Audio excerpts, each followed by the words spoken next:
যদি আমার অন্য বাচ্চারা রামিসার মতো বাচ্চার যেমন আজকে খুব দ্রুত আপনি 19 দিনের মধ্যে এবং টানা বিচারের মাধ্যমে একটা বিচার করে দিয়েছেন, আপনি আমার অন্য বাচ্চাদের রায়ও এভাবে তাড়াতাড়ি দিতে পারছেন কিনা আমি বিচার বিভাগকে প্রশ্ন করছি। তা নাহলে তো বৈষম্য হবে আমার অন্য মরহুম বাচ্চাদের সাথে। আজকে যে মেয়েটা মারা গেল 19 মে 2026 ইংরেজি তারিখে সকাল 9:30 থেকে সকাল 11টার মধ্যে ঘটনা, তার আজকের মধ্যে আপনারা মৃত্যুদণ্ড শুনেছেন না? শুনেছেন তো সবাই। তাহলে বাকি যে বাচ্চাগুলো রাইসা, খাদিজা, রিয়া, আশা, আজমিনা, এদেরগুলো কি কারণে এখনো চার্জশিট আসতেছে না? এদেরগুলো কি কারণে এখনো আপনার ডিএনএ পরীক্ষা, তারপর আপনার মেডিকেল, এগুলোতে আটকে থাকে? তার মানে আপনারা কাজ করেন না, আপনাদের সক্ষমতা আছে। আজকের পর থেকে বুঝে গিয়েছি তো। আজকে আপনারা পুঙ্খানুপুঙ্খানুভাবে মেডিকেল রিপোর্ট, আপনার 16 জন সাক্ষী, সব কিছু যদি অ্যারেঞ্জ করে একটা বিচার খুব দ্রুত সময়ের মধ্যে করতে পারেন, তাহলে বাকিদেরগুলো কেন করছেন না? সক্ষমতা থাকার পরও করছেন না, মানে ভাইরাল না হলে আপনারা এই দেশে বিচার নাই, এটা বুঝাতে চাইলেন? আজকের পর থেকে রেফারেন্স এটাই দিব যে রামিসারটা হতে পারছে, এটার কেন চার্জশিট আসে না? আজকে আমি এই বার্তাটাই পেলাম যে সক্ষমতা আছে, ভাইরাল না হলে কোনো ইস্যু দ্রুত কাজ হয় না। এটাই পরবর্তী প্রত্যাশা একটাই, আপিল নিষ্পত্তি করার জন্য একটা দ্রুত আপিল বেঞ্চ প্রতিষ্ঠা করুন, যেখানে ধর্ষণ এবং এই ধরনের সহিংসতার আপিল নিষ্পত্তি হবে খুব দ্রুত।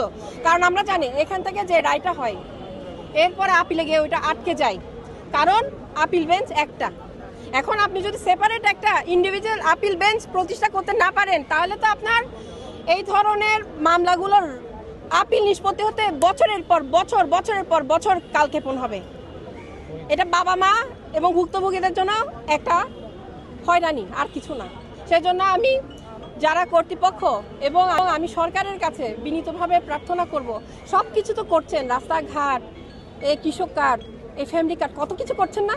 একটা আপিল বেঞ্চ করে দেন প্লিজ, মা হিসাবে চাইছি। একটা আপিল বেঞ্চ করে দেন, আমার বাচ্চাদের যাদের বিচারগুলো আপিলে গিয়ে আটকে আছে খুব তাড়াতাড়ি দ্রুত নিষ্পত্তি হয়ে ফাঁসির রায় হোক, যে রায় হোক, এটা কার্যকর করে দেখান। কার্যকর না হলে সমাজ থেকে কোনো দিন আপনি অপরাধ নির্মূল করতে পারবেন না। আর আরেকটা কথা, এই যে এখন আমি আদালতের ভেতরে ছিলাম, ওখানে 164টা আমরা শুনেছি আসামির, ওখানে আসামি নিজেই বলেছে সে মাদক গ্রহণ করত। আমাদের দেশ থেকে যদি মাদক আপনি নির্মূল করতে না পারেন, এভাবে তো রামিসার মতো আমার মেয়ে, আমার বোনের মেয়ে, আপনার মেয়ে, সাংবাদিকের কন্যা, সবাই তো এই ঝুঁকিতে থেকে যাচ্ছে। তাই আমি সরকারের কাছে একটাই চাওয়া, মাদকটা নির্মূল করেন প্লিজ। মাদক যতদিন থাকবে এই ধরনের ঘটনা, এই ধরনের পাশবিকতা আমাদের দেখতে হবে, আমাদের শুনতে হবে। আইনজীবী হিসেবে আমাদের দেখতে হচ্ছে, এগুলা শোনা যায় কানে, কিন্তু বুকে অনেক কম্পন ধরায়, এগুলা সহ্য করার মতো না।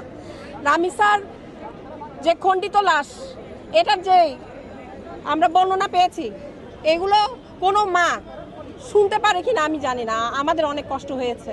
তাই আমরা মনে করি মাদক না থাকলে আমাদের দেশে এই ধরনের পাশবিকতার হার অনেক কমে যাবে। আপনারা মাদক নির্মূলে, মাদক নিধনে, মাদক নিয়ন্ত্রণে প্লিজ সবাই মিলে একটু সোচ্চার হন।